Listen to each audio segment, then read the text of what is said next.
Good morning. It's Erica Sacosio here at the Childcare Director's Chair. A couple shout outs. First of all, I am shooting today from the home offices of Family Tree School Age Enrichment Program. I'd like to wish Miss Amanda a happy birthday. This is the third shooting we've done on someone's birthday. I don't know, it just kind of happened that way. It's also Super Bowl Sunday for those of you out there who are going to watch football tonight. I want to say good luck to my husband's team, the 49ers. I'm not really a football girl, but good luck to them. It's also our 1 year anniversary, so we shot our first video literally last year on Super Bowl Sunday. So happy anniversary to the Child Care Director's Chair video channel. I also would like to thank our cameraman, Derek Rodericks. So if you're in Rhode Island, and you need a camera guy, hit us up on the comments below, and he's your guy if you need someone to shoot you some video footage. So today we're going to talk a little bit about our goals. We had just had our 2020 strategic planning meeting about 3 weeks ago, and I want to help my team kind of just see where we are with those goals, what their part is in the goals, and share some of the resources that we have in the office to help get our goal into place. The first thing I wanted to share is a fantastic book that we just purchased. I think I've had it for about maybe 2 weeks. It's the Happiness Guide for Early Childhood Educators, and it's written by Brian Dupree and Chris Murray. I love Chris Murray books. But this is a fantastic book, and I wanted to share one of the parts here. They have gems on each page, and I wanted to share gem 15. The first is a quote from Tony Robbins. It says, "Setting goals is the first step in turning the invisible into the invisible. If you fail to plan, then you're planning to fail." So today we're going to talk about some of the things that we have planned as a group and what the next steps are going to be so that we can make sure that our plan becomes a reality. So this is a great book, as I said, wonderful mindset book for early educators. I highly recommend getting one, adding it to your own personal resource library. So you can see my desk is kind of covered with a lot of resources today. The first thing we're going to talk about is how to apply for a school age 5-star BrightStars rating, which is the major goal for our school age program this year. So I don't have a fancy one here. They do make these in color. Specifically, I am making this for my team at Rhode Street. So this is going to be very specific for you. The first thing you want to do is when you get the framework is you're going to go to standard number 1, which is daily child's experience. So with this, you're going to use a SACER's book to rate your learning environment. So this is the early childhood one. The school age one has a purple cover, but currently they have that at Rhode Street. So I didn't have that book to show you, but it looks exactly like this with a purple cover, and it will say school age, same company, same writers, etc. So you're going to use this book, you're going to make photocopies, and you're going to take at least 2 or 3 directors or teachers to do an assessment of your learning space. So this is going to be looking at things like general supervision. It's going to be looking at what you have for materials in terms of math and dramatic play and blocks and art. It's also going to look at the way that staff encourage children to communicate, the way that staff communicate with each other. So this is your first step. So the reason I'm going to say this is your first step is you're going to take the information from this, and then you're going to create a quality improvement plan and what things you need to improve, what materials you may be lacking, what materials you have a significant amount of, and then determine what your next steps would be. So you're going to start with this. You're going to start with doing an assessment of the learning space. To reach a 5-star level, they're going to want you to make sure that 1, you have the most recent copy of your DCYF visit, or DHS at this point, visit. You're going to have a copy of that visit. Make sure that there are no non-compliances. If there are any non-compliances, you have to correct those first. Have your site visit come back out to make sure that those have been corrected, and they'll give you a clean compliance sheet. So you'll need that first before you can move any further. Secondly, when you do your learning environment, you have to have the areas at least rate a 5 or higher. So you can score up to a 7 in an area, but you have to have an average of 5 in each of the scoring areas, which are in the back here. So if you're stuck on that after you've scored everything and you need some help figuring out your averages, just give us a call at the home office. We'll be happy to help you do that. But the first step is you need to photocopy this book and get at least 2 or 3 complete site evaluations. A site evaluation will probably take you 2 to 3 hours. It isn't something that you do quick, and it should be done while the program is in session. You can look at some of the materials when the program's not in session, but you do need to look to make sure that you have everything in place. And again, you need to catch those interactions.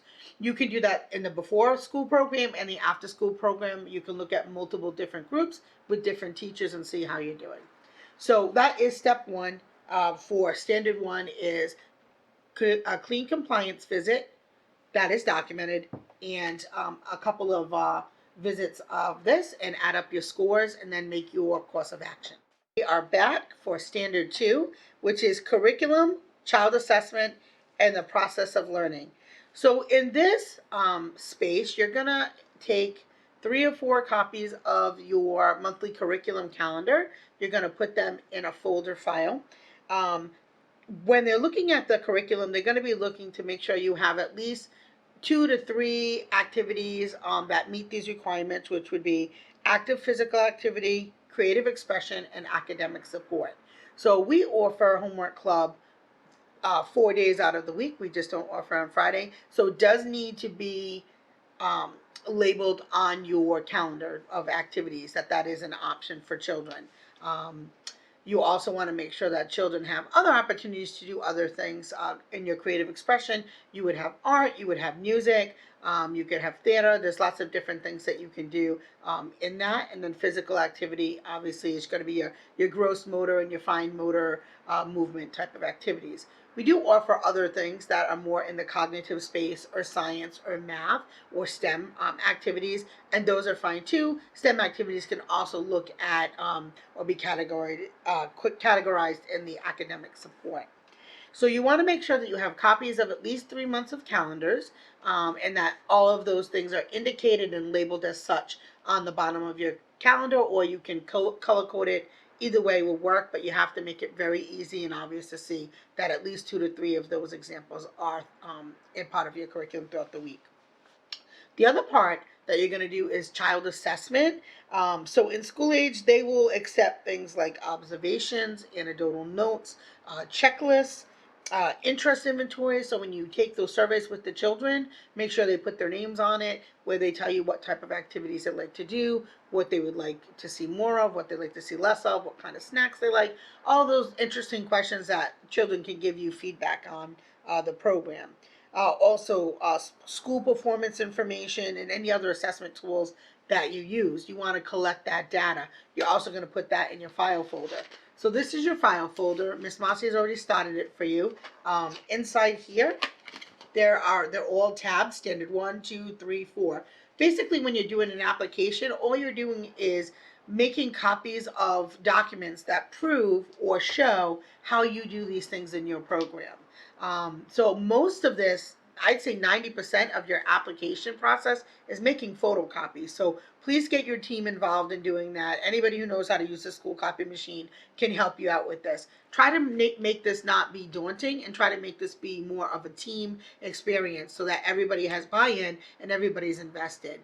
This is not meant for one person to sit in an office and just do all the paperwork. That's not the intent of this. It is a group process, and then if everybody has a piece of it, it's a lot more fun when you actually achieve it and you find yourself successful.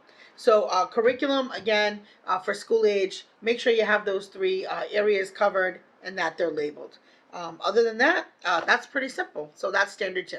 So we're back with standard 3 and 4. These ones are pretty straightforward, so I'm going to do them together. So standard 3 is your maximum staff to child ratio.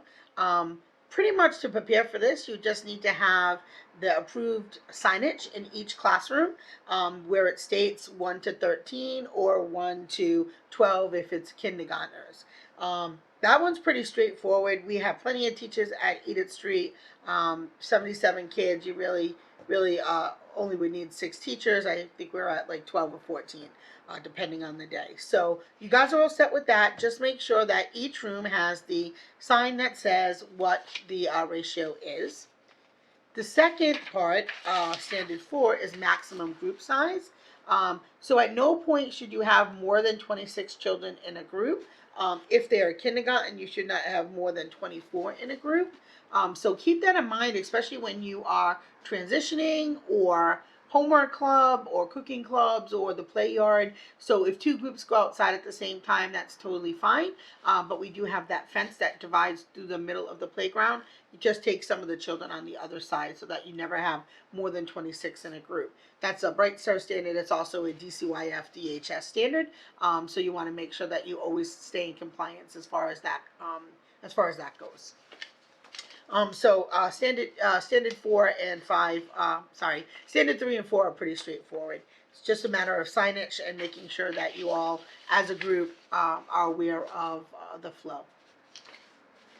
Standard 5 is family communication.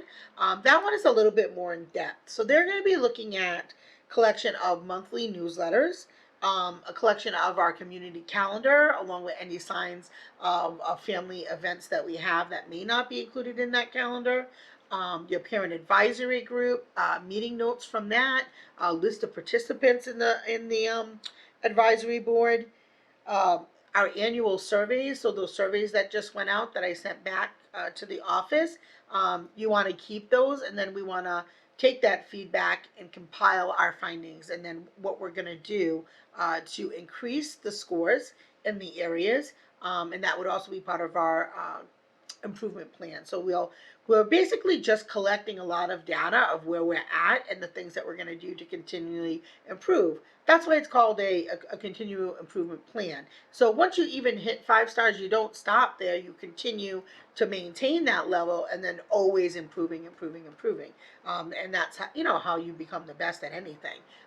Even the best of the best in any field don't stop when they're on the top. They keep moving. Parent conferences, any parent conferences that you have, usually twice a year, so that would be maybe the open house. I know you guys are doing a meet and greet in February, so document that. Who came, who attended, take some pictures. Those are all ways to document the ways that we at Family Tree do family communication and involvement with parents. Any family engagement activities that you do, put those up and label them as such. Any book bags, any art activities, any recipe swaps, anything like that you're doing where you're inviting the parents to be part of our programming, you want to document that. So that is how we collect standard 5. We need to have just 3 of all of those things that we listed, which we definitely exceed in that area in our program. So that's the end of standard 5. So we have standard 6, which is the lead staff requirements. So at a level 5, we're going to be looking for 3 teachers because we have 3 groups. So 3 lead teachers who have 60 college credits or more.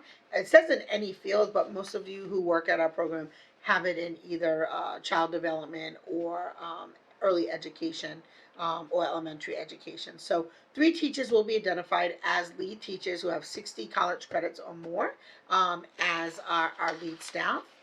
And then the program qualifications for a director is the director has to have a bachelor's degree and 18 of their credits need to be in the child and youth field. So we also have somebody who meets those requirements at our center as well. So those are pretty cut and dry. It's a matter of taking a copy of the either college transcripts or the person's degree, identify them on the sheet as the lead, identify them on the sheet as the program director, and that's it. That's pretty simple. We're going to go into standard 8, which is program management. So at a level 5, there is another tool that we're going to use, and that is the School Age PQA, which is another self-assessment tool. This, the really cool thing about it was developed in part in Rhode Island, and this tool is used, I believe, throughout the country, but this was developed through PASA, and they worked with another group here, to create this. So this is another assessment tool that you will use to do a self-assessment. This will take you a little bit of time. It's quite extensive. As you can see, there's many, many pages. Again, don't become overwhelmed. It's easy to use, but it collects a lot of information. It also, as you're working through this, it really does make you think about the things that you're offering in the program and ways that you can improve, which is why I really love the process more than the end result. The end result is great. Yeah, you get your certificate, you put it on the wall, and you're proud to have that, proud of the work that you've done. But I really feel like the process, for me, when I did accreditation and when we've worked, in achieving 5 stars at Greco, or 4 stars at the Early Learning Center, or 4 stars at Warwick Ave. Really the process of what I learned through collecting these tools, talking with the teachers, reviewing the materials, looking at the feedback from parents. That was where I felt like the good stuff happened. So I hope that you find that as well as you work through the process. Again, involve your team. It's very important that the teachers are a part of this. This is not just for 2 people to sit in the office and do, working on papers and filling things out. It really is important. Involve the children. Get as much feedback as you can from your kids. It is their program, and our job is to design a program that meets their needs. That is the last one. So program management. So as you can see, this is not as hard or as tedious as people might think. It's just a few standards. Most of them are pretty cut and dry. You have the requirements or you don't. You meet the group size or you don't. Really, it's the nitty gritty is in the feedback, is in the self assessment, is in the creating the environments. That's really where the good stuff happens. So to me, out of all these standards, 3 is where the work happens, and the rest is really a matter of just documentation and making copies and putting it in your folder.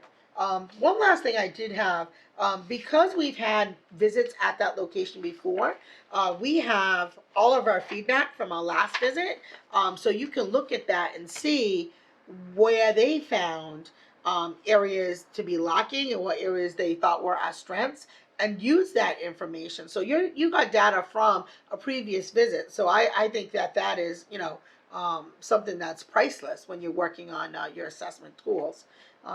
Okay, so I wish you guys luck at Edith Street. Here's what I'm going to say. We need to have our goals and we need a timeline. So we're going to get all of this stuff over to you for Monday or Tuesday. And for the month of February, I expect all the documentation and the self-assessments and surveys to be done and completed. The bad news is BrightStars does not come out during the summer because that's not what they consider a typical running of your program. So we've really got to get this application to them by the end of February so that we can get in either April or May visit before the school year ends. So again, lots of photocopies. You can do it. I promise you. You got to work as a team. There's 13 of you, 14 of you. Make it happen. If you have any questions, call me at the home office. I'm available. Thank you. Okay, so I have some great resources available at the office that will help give you a better understanding of quality programming in the after-school space. One of the books is, actually all my favorite books are honestly by Roberta Newman, who's amazing. I met her at a national after-school conference probably like 10 years ago. She is amazing. She knows her stuff. I'm going to say probably my favorite person in school age by leaps and bounds. So this book here is Perspectives and Out-of-School Programs, and there's short articles in here on all different topics. They're super easy to read, very insightful no matter what level teacher you are. Her stuff, it just connects. So let me just go to one. I'll just find a page. Let's see. I didn't really have any one specific out, but there are like tips for involving children in the portfolio process. Using portfolio tools for professional development. There's how to work with kids who are giving you challenging behaviors. There's making a place for every child and youth. There's just so many awesome things in here. How to be creative, how to put competency. So she finds like the 10 C's of professionalism are you competent? Are you confident? Do you collaborate? Are you good with communication? Are you good with creativity? Are you open to change? Are you compassionate? Do you have courage? Do you show compassion, and are you committed? So, and again, it's like 3 page article. Awesome for school age staff. 100% I would say pick this up. For those of you who are struggling with portfolios, as portfolios is part of our process of getting our 5 stars, here's a whole book on the best ways to create fantastic portfolios for school age children. It's a matter of documenting some of their work, but again, there's literally every single thing that you want to know about portfolios is in here. Super easy read. It's broken down into small content areas. So, creating portfolios, again by Roberta Newman. And then when you're looking at developing spaces, has to be the best school age book on the market. Does your after school program have that wow factor? This is great after school programs and spaces for children. Fantastic. This is colorful, super super easy to use, a little bit more wordy, but definitely when you want to create certain areas in your classroom or in your space, or you feel like, this area has been here a long time, I want to switch it up, this is the book. We have all these things here at the office. You're welcome to come and use them. You certainly can't keep them, but you're certainly welcome to use them. Again, 3 awesome resources. So we have the support for you. Again, if you have any questions, call me, but this stuff is here. So last resource of the day, we talked about parent engagement and helping parents understand what we're doing here. Really does help children learn and grow and develop. So I have 2 tools here. First, I have the Fun Family Activity Cards Toolkit. And this is provided to us by the folks that make the Rhode Island Early Learning Standards. So in here, it has all different activities that we can do as a center to help create parent engagement. Some of it is activities that can be done on site at the program, and some are things that we can do at home. So we have these small toolkits, and then we also have this really big fun family activities guide, and this is for every age group. So I think as a group we should select the next 4 or 5 parent engagement activities and do them across the board. So I don't want just book bags going home with just our preschoolers. I think our toddlers, I think our infants, etc., all the way across. We're all working on cognitive development. We're all working on social skills. We're all working on helping children with self-regulation skills, which will help with how children respond to you, how children communicate. We're all working on language. Maybe infants and toddlers aren't necessarily working on math skills. So let's focus on the ones that all across the board will be working on. So I have a packet for each location. Make sure that the directors, you guys come pick it up. It'll be in your outgoing mailbox. I want you guys to look and see what ones you think are the best 4 or 5. And we're going to do one for February, March, April, May, and June. So 5 months, right before we get to summer camp. Summer camp, super excited about that. That's going to be 50 days, 50 days around the world passport for fun. So start to think about your diversity. The other thing about diversity, we're not just talking about race. We're talking about lots of things other than race and heritage and culture. So think about when we say diversity, what do we mean? We have children who live in foster families. We have children who have 2 moms or children who have 2 dads, all of those things. So really think big and think outside the box when you're creating activities, when you're doing things that involve parents. Make sure that we're compassionate and that we include everybody and that we make it be all inclusive. I have faith that you guys are going to implement, execute, and make this plan happen.